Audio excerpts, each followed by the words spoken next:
كان أدهم شابا في عمر الزهور 17 سنة، قلبه أبيض وضحكته لا تفارقه، محبوب من الكل، رياضي بيحب الحياة ودايما يقول الدنيا حلوة بس إحنا اللي معقدينها. في يوم خميس بعد المدرسة اجتمع مع صحابه في النادي، لعبوا كورة وهزروا وبعدها راحوا ياكلوا سوا.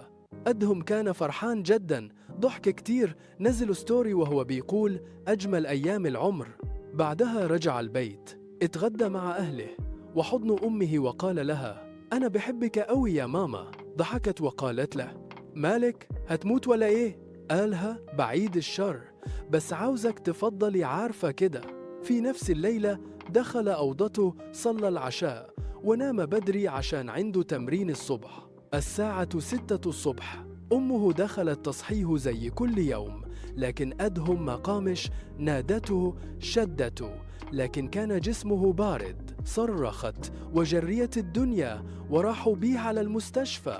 الطبيب قال الكلمة اللي كسرت قلبهم، الولد مات في نومه، سكتة قلبية مفاجئة. كل الناس انهارت، صحابه ما صدقوش، والدته ما كانش بيتكلم، أبوه كان واقف مش فاهم، شاب رياضي ما بيشتكيش، ما فيهوش حاجة ويموت كده؟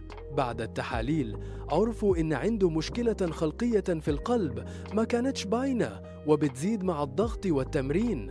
المدرسة كلها لبست أسود، أصحابه ما قدروش يدخلوا الفصل، كل الناس بدأت تراجع نفسها، وأكتر جملة اتكتبت على صورته ما حدش ضامن عمره، الموت مش بيختار سن. أصحابه بدأوا ينشروا توعية عن الفحوصات الدورية والاهتمام بالصحة، وإن الضحكة مش دايما معناها إن الشخص بخير. أمه فتحت صفحة على السوشيال ميديا باسم نبض أدهم علشان توعي الناس بخطورة أمراض القلب عند الشباب، وقد إيه الكشف المبكر ممكن ينقذ روح.